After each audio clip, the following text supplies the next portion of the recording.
Hello, this week we're reviewing Funky Pixel Photography based out of Kent in the UK. So first of all, I have to say, holy bold text, Batman. That's really what stands out to me at first. Bolding keywords is kind of a very old SEO practice and won't do much for you other than to turn off, well, maybe turn off potential visitors. Even if they don't see it as a play for the search engines, they will probably be asking themselves why these words are bolded. Why are these words bolded and the rest aren't? So they may even come up with their own creative stories as to why, which is probably not a good thing.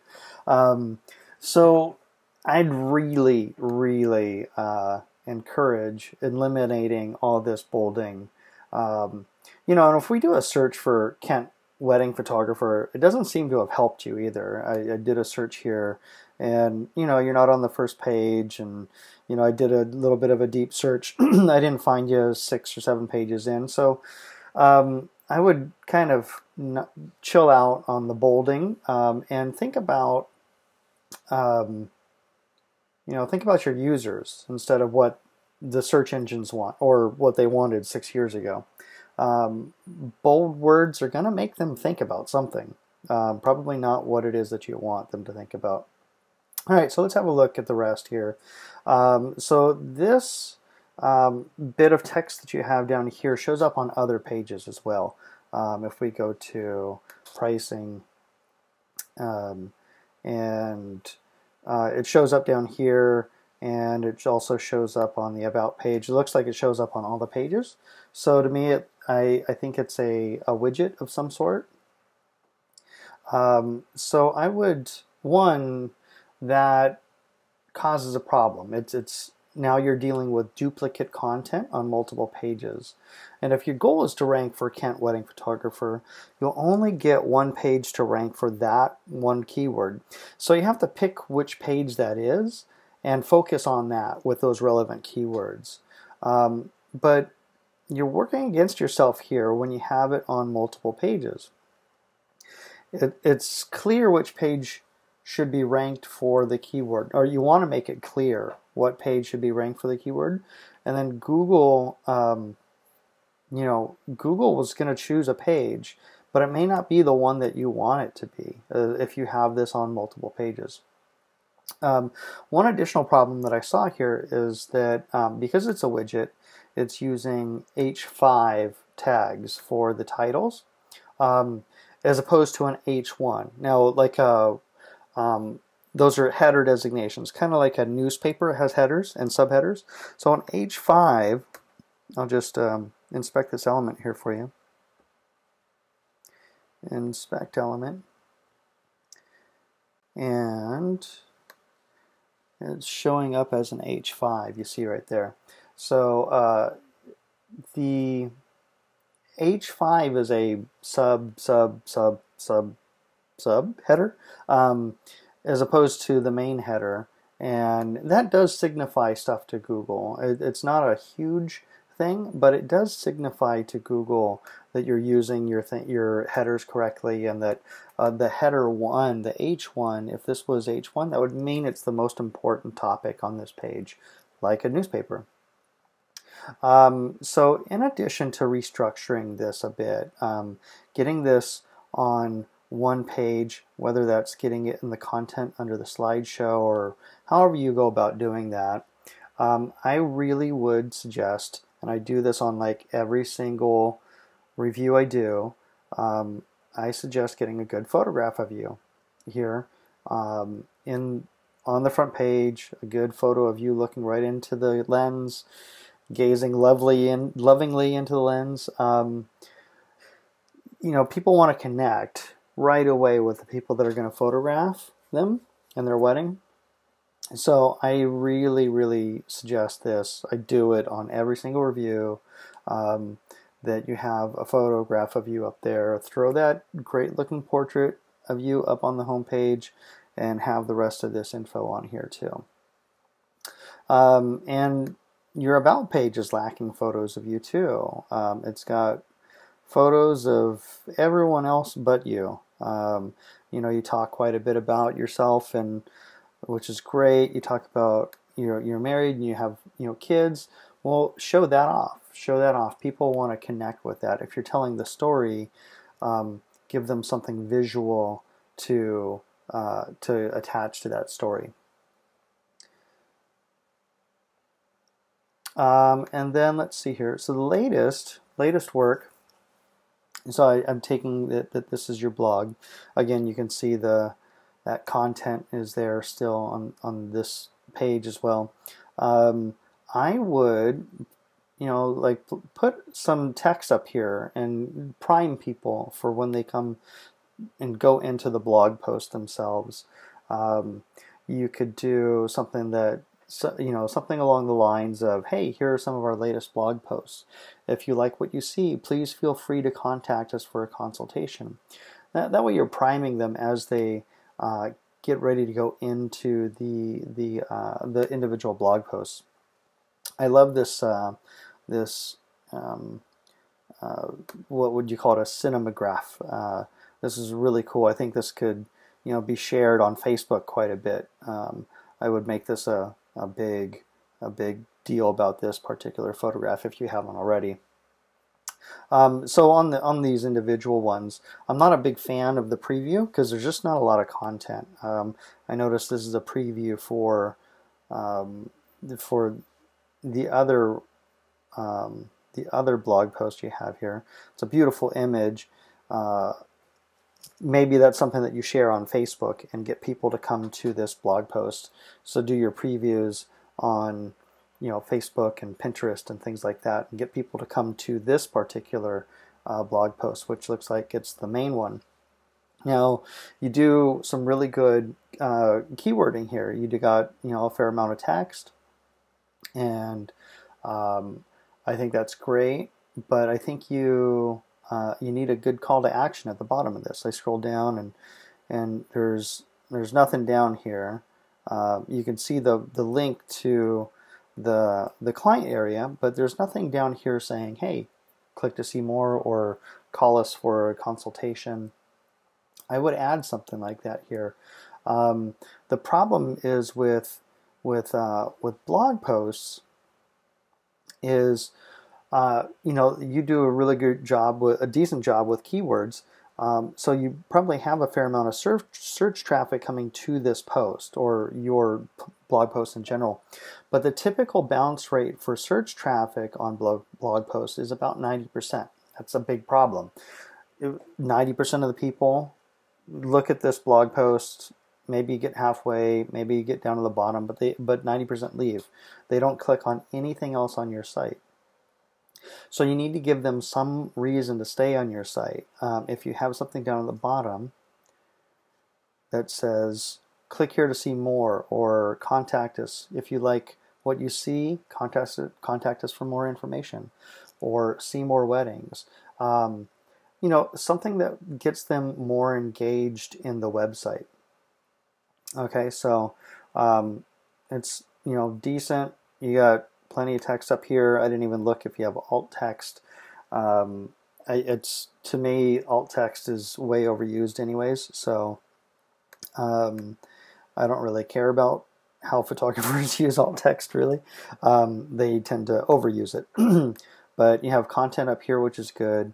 I would, bring that home. If you got a link to the Museum of Kent, I don't know if that's a link or not, but nothing happens when I hover over it. But I'd consider linking out to the Museum of Kent Life, just because they did it there.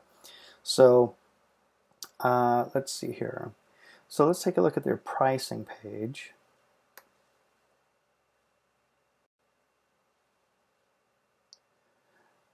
Now, your pricing page could be valuable to you from an SEO standpoint as well. People may be searching for Kent wedding photography pricing, which, I think you probably have that up here in the title tag. Oh, by the way, I just noticed that you got the Flow Themes little icon up there in the favicon area. You might want to put your own in there. But yeah, so you got your title tag, Kent Photography Prices. You got your URL, which is good that you did that. But now you got this this image here, and search engines can't read photos. So, and alt text won't help you rank either. But a well-crafted pricing page with actual text could help you out here. So maybe, think about how to create a WordPress page with your pricing information on it rather than this image. And then I also noticed that you have this wedding photography bucket list, which you had also on the about page as well. So I would, find a permanent home, one spot for that, and stick to it. All right, now let's take a look at the videos page. So the video page is a little weird to me. I'm not sure if you're offering videography as a service or if it's just a random page for you to throw all your videos, because you have highlights, an about me, a testimonial. Right. So if it's just a place to pay, as it was just a page to throw videos, I'd get rid of the page altogether and replace it with like maybe a page of actual testimonials. So a page that says testimonials, and it's actual testimonials written out from people. And you could also throw the video testimonial on there as well. But I think something like that would serve you way better. Because then you get the social proof of other people talking about your services. And then if you throw that video on there, this particular video here, they'll actually see people talking about you. Now, if it is a service, if you're doing videography, I would make it a full landing page with general info and rates and areas served, etc. Like have that be information about hiring you as a videographer. All right, let's take a quick look at the contact form and see what we got going on here. So I'm just going to fill this out. And this is my home number. Now you're in the UK, but feel free to call it. Wedding date. Now, some contact forms allow you to have a little drop down with a date selector. I'd find something like that. Gravity Forms does that. I'm not sure what form you're using here, but make it easy for people. So I'm just going to make up 1/1/2020 and wedding venue Testarossa. This is not a wedding venue, Testarossa. It's actually a song that my band was working on. Let's do I'm getting married. Not. And then if you can, get rid of these guys. Take away anything that gets, that creates friction with you and your visitor. Their Gravity Forms hooks up directly with Akismet to eliminate spam. This form might do that as well. So just get rid of the CAPTCHAs. I hate CAPTCHAs. Not a big fan. Okay, so you're using Contact Form 7, it looks like. I've seen this before. Now, one thing that I'm not sure if Contact Form 7 does this. Gravity Forms does. There's other contact forms that do. But I would actually have a thank you page, a page that when they hit this, they land on a thank you page, and you can say thank you. We'll get back to you right away. You can. It's an actual WordPress page, and you can say, in the meantime, while we're waiting to get back, while you're waiting for us to get back to you, take a look at us at our blog page, or join us on Facebook, or follow us on Twitter, or check out our Instagram feed. Right, that's a really good place to kind of reinforce your brand and your engagement with that potential customer. Not all of them are actually going to do that, but there's a good chance that some will. So I would do that. I would not have it just these inline forms that pop up saying thank you. I would have an actual page that people get sent to. And then, so the other thing I would say is the client login area. If you can, have that up over here or off to the side or maybe even down at the bottom in the footer. You don't want to waste your menu space with client login because that's going to be a small percentage of the people that are using your site compared to the number of people that are trying to find out information about you. Your marketing funnel is always going to be bigger at the top than it is with your current clients. Okay, so SEO wise, I want to show you a tool that I use. It's been on here for most of the time. It's called the Mozbar for Chrome, and it shows me a couple metrics called page authority and domain authority. It's kind of like PageRank. Now we don't use PageRank in SEO anymore. Well, real SEO people never did anyways, because it was a kind of an arbitrary number. So the metrics are the page authority and the domain authority, and what those numbers are determined by is the number and the quality of links that are coming to your site. So you can see up here is PA is page authority and DA is domain authority.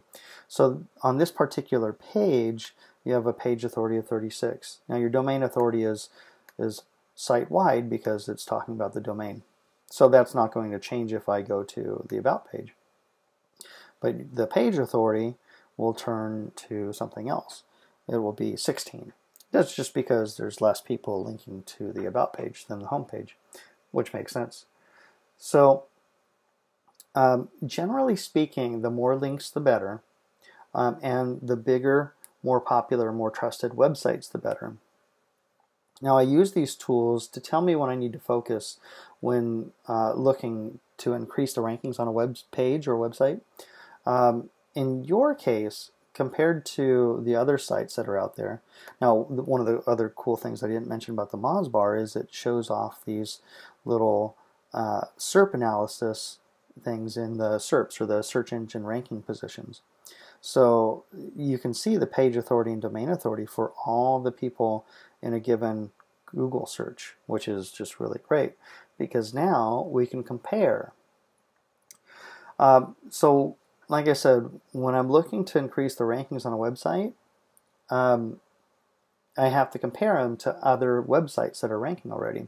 So if we're looking at these, now we can see that your page authority for your home page and your domain authority, you got a page authority of 36 and a domain authority of 28.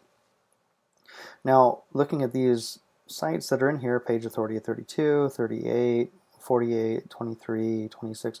So competitively, you're kind of in there. And domain authority looks like, except for a couple of these guys, your domain authority is kind of up there too. And based on so you're kind of in the same ballpark competitive wise with the page authority and domain authority. Okay, and on your home page, the content that we were looking at down here, it's duplicate content, but hey, look at that. You followed up with me. That's you emailing me back right now. The content here, despite the duplicate content across the site, it's fairly optimized. It might be a little too optimized, but we'll get to that later. So based off of that, your site content is optimized and your links are in the same ballpark as the other competitors. So those are usually the two things that I look at. Beyond that, there might be something else going on that has you not rank in that first page or in that first 6 or 7 or however many pages. Like I said, maybe it's the duplicate content information here. That could be an issue. Maybe there's something not set up properly in your Webmaster Tools, or maybe there's a manual action against your site, which you can also find in Webmaster Tools and find out if that's the case. And there's also the possibility that some of the links that you have are bad links. There's all kinds of link schemes have gone on over the years. Comment links with do follow and stuff like that. I mean, it's a possibility that you might have partaken in that, and that might still be out there.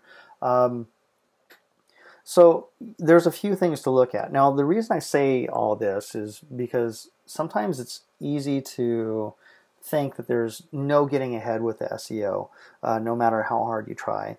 And even, you might even do things like techniques like the bolding, right? Really old and no longer effective techniques or strategies or, tips, hints, tricks, right? But oftentimes you're reacting to some ghost in the machine, and rather than the actual source of the problem. So there tends to be a little bit of troubleshooting that has to happen before you can really focus on making things better. So unfortunately, we don't have that kind of time here, and that to get that in depth in it. But I hope the rest of the review helped and gives you a good direction. And like I said, just a few changes will really help for sure with the people when they get here, and then clean up the stuff with the site. That should get you looking too, and then have a look in your webmaster tools. See if there's something going on that needs to be addressed. That might help you with getting back in the rankings with Google and the other search engines. Okay, yeah, thanks.